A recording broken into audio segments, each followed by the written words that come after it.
ChevSpeaks episode. Today's episode, I'm going to be giving a little driving review of the cars because a lot of you wanted to see more of this car. So, here we go. First impressions are this car is super smooth.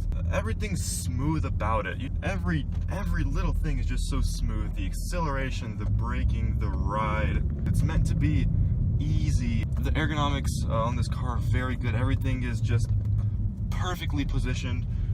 It is kind of weird that the window switches are down here, but it's easy to get used to. It's just so easy to drive around and everything's smooth. I mean, that's what you get with a supercharged engine. They're not like turbochargers where all your power comes at once. With a supercharger, you get all your power pretty much. It's very linear. It's such linear. It's so beautiful the way that it just drives and rides. Here I'm accelerating. You don't feel a thing. There's a supercharged V8 right in front of me, and I barely hear anything. In fact, these windows right here, they're double pane, so whenever you roll them down, you can actually see, almost looks like two pieces of glass stuck together because there's like a little indentation in the middle.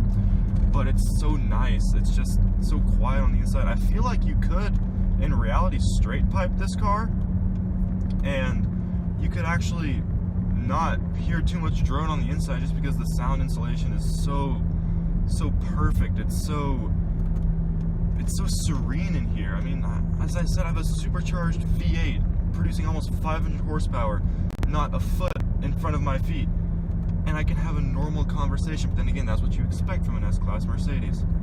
The pedal feel is great.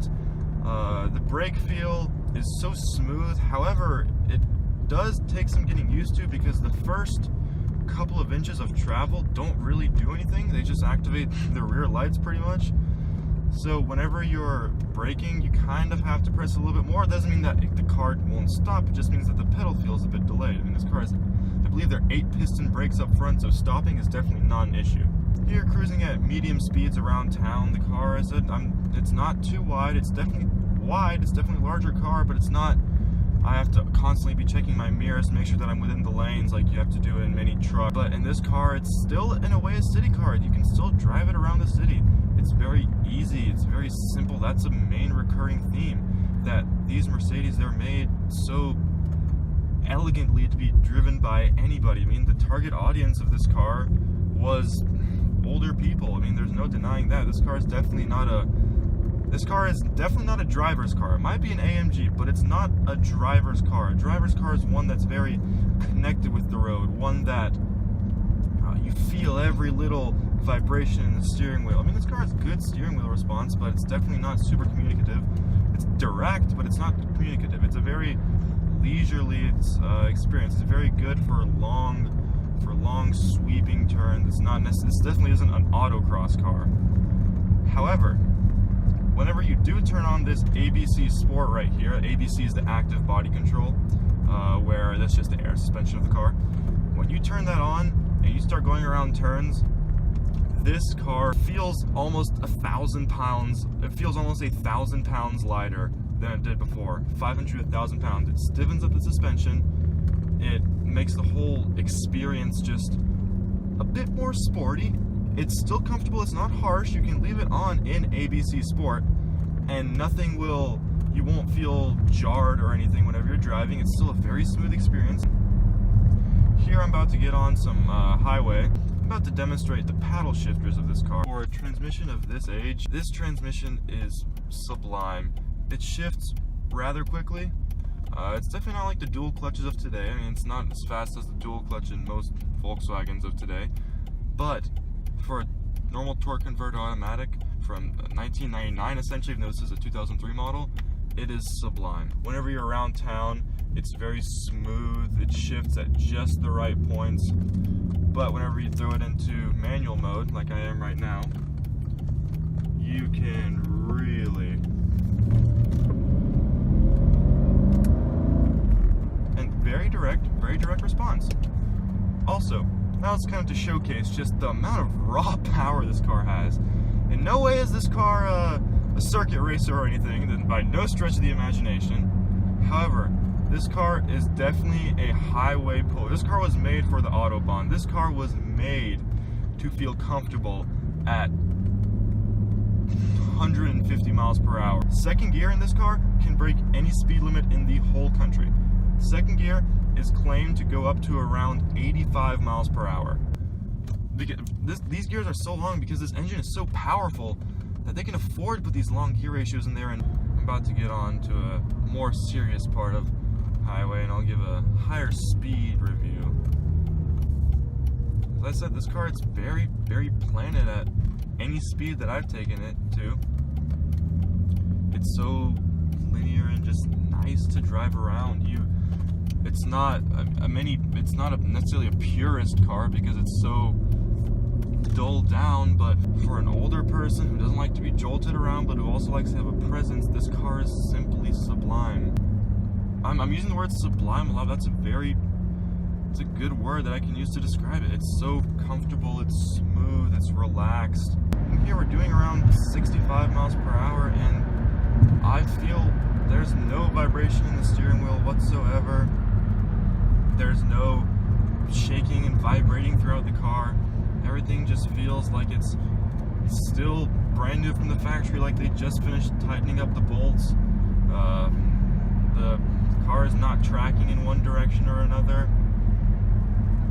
The car is not trying to go off the side of the road. It's just a very smooth experience. However, you know what's not pleasant about this car? The gas mileage.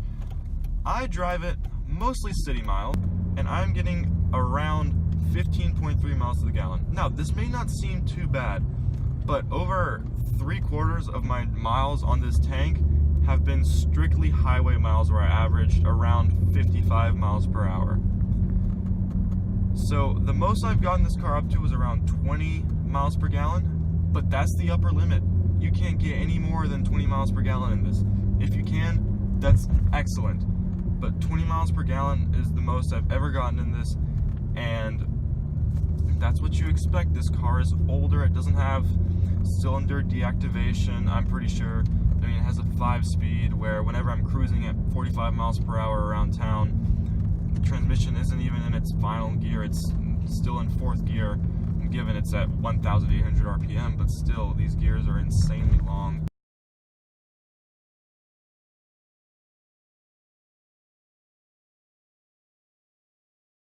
I won't be able to show you guys right now, but parking this car is very, very simple. So, first of all, if you need to get into any tricky driveways, or if there are any driveways on an incline, or just any roads on an incline in general, there's this great little button right here where if you press it once, the air suspension raises the car up only a little bit, enough to clear most. Let's say you have to go on some gravel road, or you have to go slight off-roading sometimes. Well, you can actually press the button twice, and that will raise your car up even more, to the point where it looks like you're almost driving a lifted S-Class. But that's a very good feature. It's very useful to have, especially in big cities where the driveways aren't always just smooth, where you're having to take things at an angle sometimes. It's a very, very useful feature, and it prevents your car from scraping, and I assume scrapes in this car are quite expensive. And also, parking this car is super easy. The turning circle is quite small, especially for such a large car like this. Really, for any car, it's quite small. And also, in addition to that, you can see the Mercedes emblem, or the Mercedes logo, on the front of the hood as the little hood ornament. And it's so easy to see where you're parking, because the closer the Mercedes logo gets to it, that's where you know pretty much the end of your hood is. I'm pretty sure it's not meant for that as its intended purpose. I know I've been lagging on the videos recently. I've had a very, very busy schedule between school, college applications, basketball tryouts and practice. All of that's been going on. So I thank you guys very much for supporting my channel. It's been very, very humbling for me to see the amount of love that I got. Even though it's only a few people, it's still definitely, I've been getting a lot of love on my videos about this car, so I'll be making more about it. Thank you for watching this ChevSpeaks video, and I hope to see you guys in the next video. Deuces.